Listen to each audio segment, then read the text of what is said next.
Okay, we're coming to our last session of the day. It's the UKGCOA Open Forum. So this is a chance, I think, a lot of people will be very interested. Taxation is going to be brought up here. We've got Andy Lloyd-Skinner, who's the head of taxation campaigning for the UKGCOA, and also Colin Jenkins is the board director of the UKGCOA as well. So basically, I think, Andy, you're going to speak first, are you? Yeah, and then Colin, and then you'll be there for a discussion down there, and we'll do some Q&A as well for the next half hour or so. Welcome.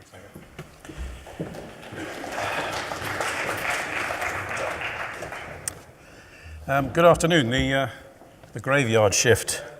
So, and it's a very apt subject. Just briefly, I want to give everybody an update of where we are on the VAT project, and then we can. I'll take a few questions. Firstly, apologies that Paul Stewart from KPMG couldn't be here today. So I'll try and answer as many questions as I can if you've got them. If I can't, I'll go back to Paul and get the answers for you. But for those who don't know a little bit about the history, I'm going to spend 5 minutes just going through the history of the work that we've been doing on the VAT issue. And although I can't see anybody, I assume we have some golf course owners in the room here who may be interested in where we are with it, because there has been a recent update. But if I go back, probably about 3 or 4 years ago, as a result of one of our members, Michael Ramsey of Stockwood Vale, arranging an introduction, we had a meeting with one of the top VAT QCs in the country, a guy called Roderick Cordara, to find out whether we should be taking heavy legal action against the government on this unjustified VAT distortion that we suffer from. His advice was no, don't do it. It's a very costly exercise, takes a long time, and you may lose because the government is actually following European VAT law. What he suggested is if you've got a communication line into the Treasury, take a collaborative approach, first of all, and make sure you exhaust that entire collaborative approach. So with a considerable amount of assistance from our members, that's financial assistance, and also England Golf, the Golf Union of Wales and the Ulster branch of the Golf Union of Ireland, we employed KPMG to start the process. So we had initial meetings about 2 years ago with our Treasury contacts, and we talked about the way forward, why this issue is such an important issue to the UK golf industry, and they were actually prepared to listen. As a result of that meeting, they told us we need to come up with economic and legal justifications that they could take to the Minister for a political justification to be put to it, or a political decision. That was 2 years ago. And we've been going backwards and forwards. We did an economic study. Quite a few of you actually responded to a questionnaire in terms of what would you do with VAT money you got back and so on, and how do you operate, what's your turnover. It was put together by the senior economists at KPMG into a document. The KPMG legal technicians also looked at the legal aspects of the current situation on VAT, which culminated in that wonderful thing, 150-page document and presentation that we had to take into a Treasury meeting and go through with them. What we did as a result of that was effectively come up with 3 options for the Treasury to consider.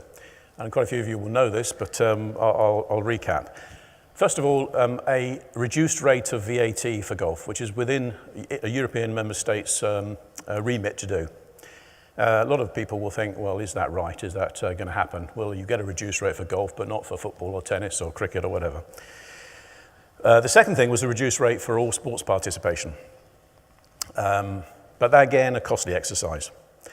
And the third option we gave them was an amendment to that wonderful bit of legislation our UK government put in 1999 called the UK 1999 Sports Order to stop golf clubs actually setting up non-profit making divisions or subsidiaries. KPMG's legal team felt that that was, again, beyond the remit of a European member state to do it in the way the UK has done it. So we eventually went back with those options to them. And about a year ago, at another meeting, the Treasury response was, the reduced rate, it conflicts with the European Union principle of fiscal neutrality.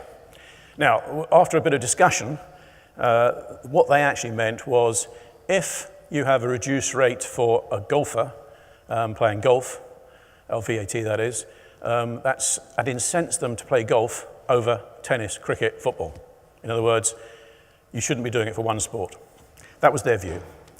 I know a lot of people think fiscal neutrality should be applied when you're talking about non-profit making sports ventures and profit making sports ventures. But remember, VAT is actually a tax on the consumer rather than where you participate in sports.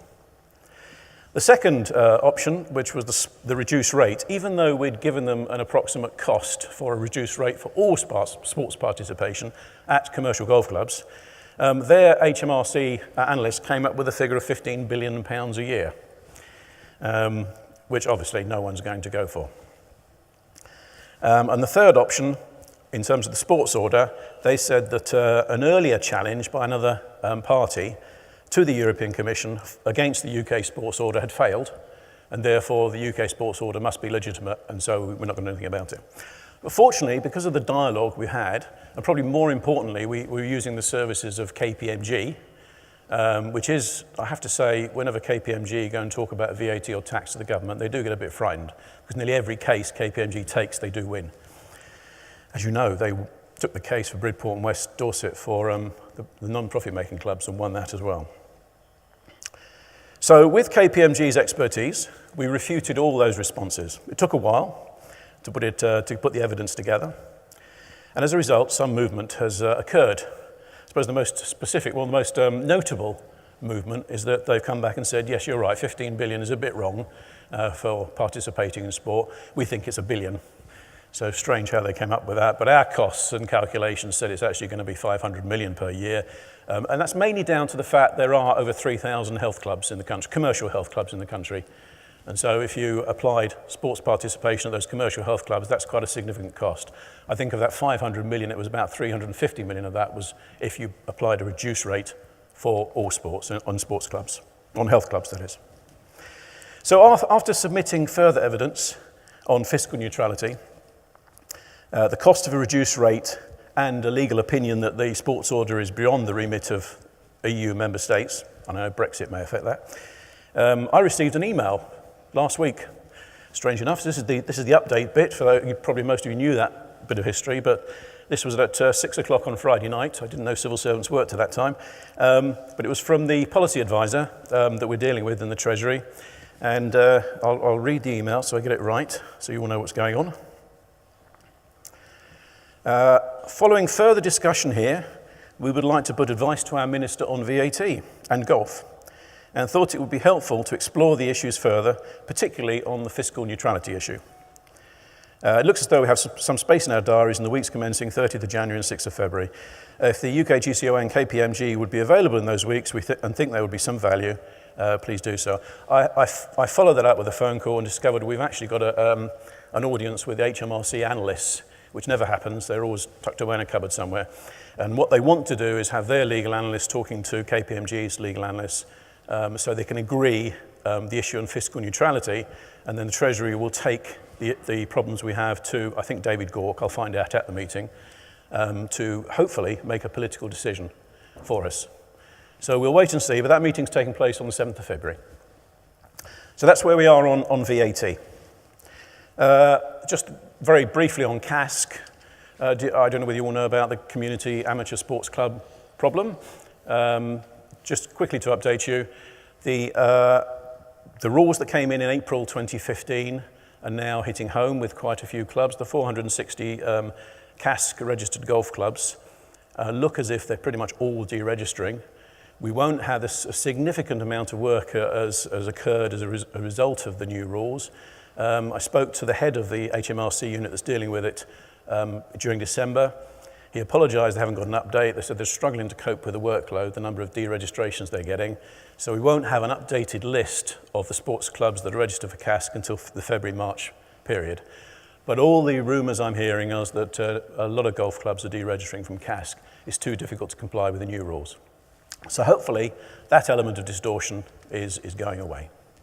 But I will update again once I know more about the list, which, as I say, will be February-March time.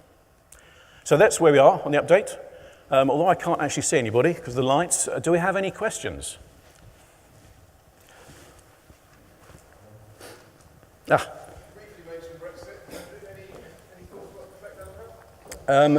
Well, I'll find out at the Treasury meeting, but What I've been told by KPMG, who apparently in the know, they said as far as the Treasury is concerned, there's still at least 2 years left of being part of the EU, and they will carry on as normal. Yes? I don't actually have any problems with, as an owner of a golf course pays VAT, I don't have a problem with private members clubs not paying VAT, but there aren't any private members clubs in the country. They're just member-owned facilities. So there aren't, as soon as you open a door, you're not private as far as I'm concerned. So they're member-owned facilities, they're not private. The other bit I can't understand at the moment is giving back the VAT on green fees, how that can go back to the club and not back to the player that has paid the green fee, and how they then find those players. They can't, so I can't understand how the club that gets their VAT back on their green fees that they've received gets that money. I can't understand that. There's a lot of legal precedent that's shown that happening in the past in other industries. I suppose part of the issue is what I think we need to understand is the real error was caused back in 1993 with what the UK government did at that time. I don't think it's right that we should necessarily put our angst and concern about the unjustifiability of it against member clubs. As long as the money comes back into the golf industry and not stays in the Treasury, I think we just have to work out how it gets spread for the good of the industry. But I do understand that frustration. A lot of people have been attacking member states, saying it's not member clubs, saying it's not fair. They do exactly the same thing we do. The argument I always get is that they can only put their surpluses back into the business. We all know how some members clubs actually use that in terms of reduction in fees or food and beverage vouchers and so on. But in all honesty, we'd probably do the same if we're in their situation. But I do understand the frustration. But the attack should be against the government, not against the members clubs, is our view. Anything else? You all want to get in your cars and get home? Okay. I will therefore hand over to Colin to close the conference. Cool.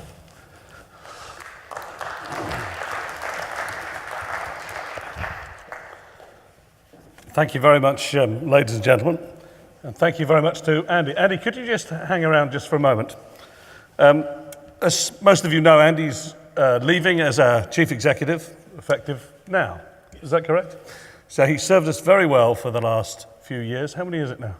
3 years. So he's been the chief executive of the UK Golf Course Owners Association and worked in some very difficult times and with some very complex and intensely irritating issues to deal with on tax and some interesting people to deal with as well, Andy. So I'd very much like us all to show our appreciation of Andy's hard work and also the fact that he's going to continue to do this work for the UKGCOA for nothing as the tax issues arrive, and we really greatly appreciate that, Andy. So thank you very much indeed for all your hard work. And we greatly appreciate it. Now, we've also got a few thank yous to make for being able to stage this event. So the first thank you goes to Bigger, because they had the vision to join our event, GolfBIC, which was started by Ogro, our venture, and the UK Golf Course Owners Association.